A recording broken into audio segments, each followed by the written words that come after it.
ನಮಸ್ಕಾರ. ನನ್ನ ಹೆಸರು ವಿನೋದ್ ಕುಮಾರ್ ಅಂತೇಳಿ, ಕರ್ನಾಟಕ ದಲಿತ ಸಂಘಟನೆಗಳ ಒಕ್ಕೂಟ ರಾಜ್ಯ ಕಾರ್ಯದರ್ಶಿ ಹಾಗೂ ರಾಜ್ಯ ಒಳ ಮೀಸಲಾತಿ ಹೋರಾಟಗಾರರು.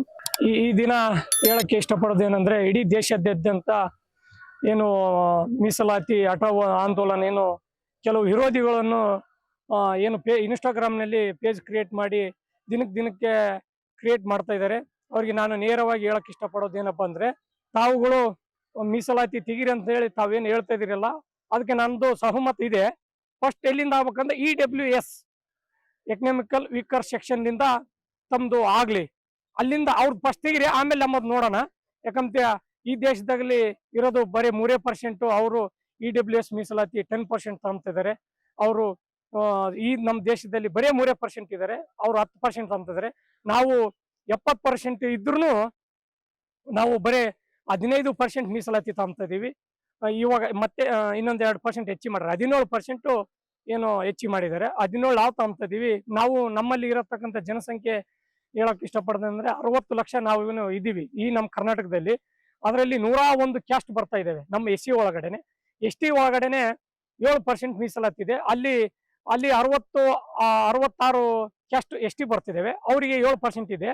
ನಾವು ಹೇಳಕ್ಕೇನಪ್ಪ ಅಂದ್ರೆ, ನಾವು 60 ಲಕ್ಷ ನಾವು ಇದ್ರು ಬರೀ 15% ನಾವು ತಗೊಂತಿದ್ವಿ. ನೀವು ಇರೋದು 3%, ನೀವ್ ಯಾಕ 10% ಮೀಸಲಾತಿ ತಗೊಂತೀವಿ? ಅದರಲ್ಲಿ 10% ಮೀಸಲಾತಿ ಅಂದ್ರೆ ಅವೇನು ಸಣ್ಣ ಪುಟ್ಟ ಮೀಸಲಾತಿ ಅಲ್ಲ. ಉನ್ನತ ಹುದ್ದೆಗಳು ಯಾವಂದ್ರೆ UPS, ಆಮೇಲೆ KS, IAS, ಮುಖ್ಯ ನ್ಯಾಯಾಧೀಶರುಗಳು ಅಲ್ಲಿ ಎಕನಾಮಿಕಲ್ ವೀಕರ್ ಸೆಕ್ಷನ್ ಅಲ್ಲಿ ಹಾಜರಾಗಿ ನಮ್ಮ SC ST ಗಿಂತ ನೀವು ಮೇಲ್ಪಟ್ಟಾಗಿ ತಗೊಂತ ಇದೀರಿ. ಫಸ್ಟ್ ತೆಗಿಯೋದಿದ್ರೆ ಮೀಸಲಾತಿ ಅದನ್ನ ತೆಗಿರಿ, ಆಮೇಲೆ ನಾವು ಅದಕ್ಕೆ ಸಹಮತ ಕೊಡ್ತೀವಿ. ಈ ದೇಶದಲ್ಲಿ ಯಾವ ಊರಲ್ಲಿ ಯಾವ ಹಳ್ಳಿಯಲ್ಲಿ ಇಲ್ಲ ಹೇಳ್ರಿ ಮೀಸಲಾತಿ, ಯಾವ ಹಳ್ಳಿಯಲ್ಲಿ ಇಲ್ಲ ಹೇಳ್ರಿ ಜಾತಿ ಅಸ್ಪೃಶ್ಯತೆ. ಪ್ರತಿ ಊರಲ್ಲಿ ಇದೆ ರೀ. ಇವತ್ತು ದಿನದಲ್ಲಿ ಬರ್ರಿ, ನಮ್ ಗ್ರಾಮಕ್ಕೆ ಕರ್ಕೊಂಡು ಹೋಗ್ತೀನಿ. ಇವತ್ತು ನಮ್ ಗ್ರಾಮದಲ್ಲಿ ಕೆಲವೊಂದು ದೇವಸ್ಥಾನಗಳಿಗೆ ನಾವೇ ಪ್ರವೇಶ ಮಾಡಂಗಿಲ್ಲ ಅಂತ ಸಿಚುವೇಶನ್ದಲ್ಲಿ ಇದೀವಿ ನಾವು.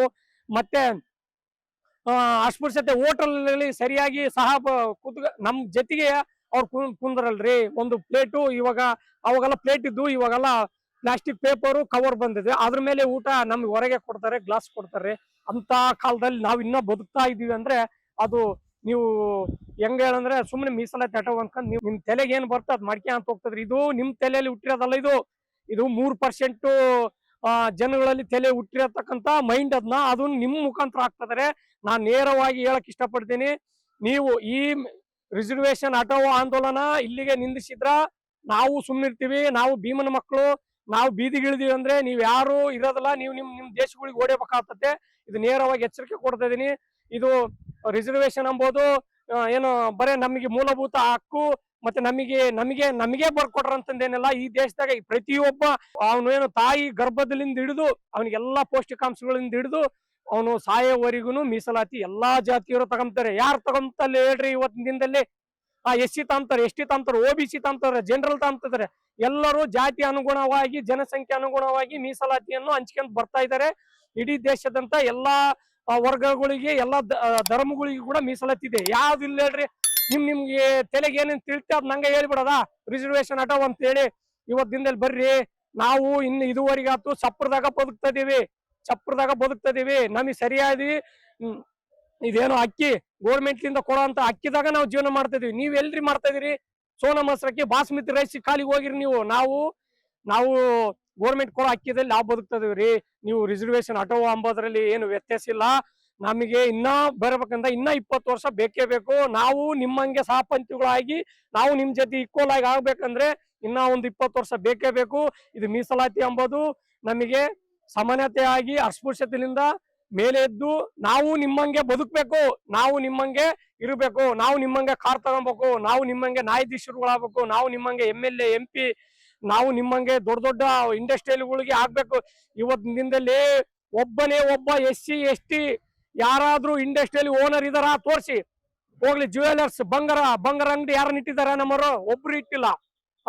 ಯಾರಾದ್ರೂ ಒಂದು ಫಸ್ಟ್ ಕ್ಲಾಸ್ ಕಾಂಟ್ರಾಕ್ಟ್ ಇದಾರ? ಒಬ್ರು ಇಲ್ಲ. ಯಾಕ್ರಿ ಮೀಸಲಾತಿ ಆಟೋ ಅಂತ ಹೇಳ್ತೀರಿ? ಇವತ್ ದಿನದಲ್ಲಿ ನಾವು ಹಾಸ್ಟೆಲ್ ಜೀವನ ಮಾಡ್ಕೊಂತ ಬದುಕ್ತದ್ರಿ. ಹಾಸ್ಟೆಲ್ ಜೀವನ ನೋಡಿರೇನ್ರಿ? ನಮ್ಮ SC ST ಹುಡುಗರು ಎಷ್ಟು ಬದುಕ್ತದಾರ ಇವತ್ತು ಹಾಸ್ಟೆಲ್ ಜೀವನದಲ್ಲಿ. ಇದೇ ಗೋರ್ಮೆಂಟ್ ಅಕ್ಕಿನೇ ಕೊಡ್ತಾ ಇದಾರೆ. ಯಾರು ಬಾಸ್ಮತಿ ಸೋನಾ ಮಸೂರಿ ಅಕ್ಕಿ ಇಲ್ರಿ. ನಿಮ್ ಮಕ್ಕಳು ದೇಶ ವಿದೇಶದಲ್ಲಿ ಓದ್ತಾರೆ, ನಮ್ಮ ಮಕ್ಕಳು ಇನ್ನು ಇಲ್ಲೇ ಓದ್ತಾರೆ. ಅಂದ್ರೆ ಶಾಲೆ ಒಳಗಡೆನೆ ಓದ್ತದ್ರ, ಅದು ಗೋರ್ಮೆಂಟ್ ಸ್ಕೂಲಲ್ಲಿ ಓದ್ತಿದ್ರು. ನಿಮ್ ಮಕ್ಳು ಯಾರನ್ನು ಓದ್ತಾರೇನ್ರಿ ಗೋರ್ಮೆಂಟ್ ಆಫೀಸರ್ ಒಳಗ ಬಂದು ಓದ್ತದ್ರ? ಯಾರು ಓದಲ್ಲ. ಹಂಗಾಗಿ ಈ ಮೀಸಲಾತಿ ವಿಚಾರಕ್ಕಂತ ಬಂದಾಗ ನಾವು ಭೀಮನ ಮಕ್ಕಳು ನಾವು ಸುಮ್ನೆ ಇರಲ್ಲ. ನಿಮಗೆ ನೇರವಾಗಿ ಎಚ್ಚರಿಕೆ ಕೊಡ್ತೀನಿ. ನಾ ಆಲ್ರೆಡಿ ನಮ್ಮ ಭಾಗದಲ್ಲಿ ಪಬ್ಲಿಕ್ ಟಿವಿ ಅರುಣ್ ಬಡಿಗೇರ್ ಅವರಿಗೆ, ನಮ್ಮ ತೋಣಗಲ್ ಲಿಮಿಟ್ ಬರೋ DSP ಸರ್ಗೆ ನಾವು ಅವಲೇ FIR ಮಾಡಿದೀವಿ. ಇದು ಮುಂದೆ ಆದ್ರೆ ನಾವು ಬೀದಿಗಿಳಿದು ಹೋರಾಟ ಮಾಡ್ತೇವೆ. ನಾವು ಸುಮ್ನೆ ಕೂಡಲ್ಲ. ಈ ಮೀಸಲಾತಿ ಎಂಬುದು ನಮಗೆ ಯಾಕೆ ಬೇಕಪ್ಪ ಅಂದ್ರೆ, ನಾವು ನಿಮ್ಮಂಗೆ ಮನುಷ್ಯರು, ನಾವು ನಿಮ್ಮಂಗೆ ರಕ್ತ, ನಮಿಗೂ ನಿಮಗೂ ರಕ್ತ ಇದೆ. ನಾವು ನೀರು ಕುಡಿಯೋದು, ನೀವು ನೀರು ಕುಡಿತೀರಿ. ಅಲ್ಲಿ ಹಂಗ ಆಗ್ಬೇಕಂದ್ರೆ ನೀವು ಅಲ್ಲೇವರೆಗೂ ನಮಗೆ ನೀವು ಯಾವುದೇ ಕಾರಣಕ್ಕೂ, ನಾವ್ ಇನ್ನು ಇಲ್ಲಿವರೆಗಾತು ಒಬ್ಬ ZP ರೀ, ಒಬ್ಬ ML ಇಲ್ಲ. ಹುಡುಕಿದ 2-3 MLA ಸಿಗ್ತಾರ್ರಿ. ನೀವೇನ್ರಿ 60-70 ಜನ ಬರೀ ನೀವೇ ಇದ್ರಿ MLA ಗಳು. ನಾವ್ ಯಾವಾಗ ಆಗ್ಬೇಕ್ರಿ MLA MP ಗಳು? ನಾವ್ ಯಾವಾಗ ಅನುಭವಿಸ್ಬೇಕ್ರಿ ಗೋರ್ಮೆಂಟಿನ ಫೆಸಿಲಿಟಿಗಳನ್ನು? ನಾವು ನೇರವಾಗಿ ಹೇಳ್ತೇನೆ, ಮೀಸಲಾತಿ ಎಂಬುದು ನಮ್ಮ ಮೂಲಭೂತ ಹಕ್ಕುಗಳು. ಮತ್ತೆ ನಮಗೆ ಅಂತಲ್ಲ, ಇಡೀ ದೇಶದಾಗ ಎಲ್ಲ ಬಡವಲಿಂದ ಹಿಡಿದು ಶ್ರೀಮಂತವರೆಗೂ ಎಲ್ಲರಿಗೂ ಮೀಸಲಾತಿ ಇದೆ.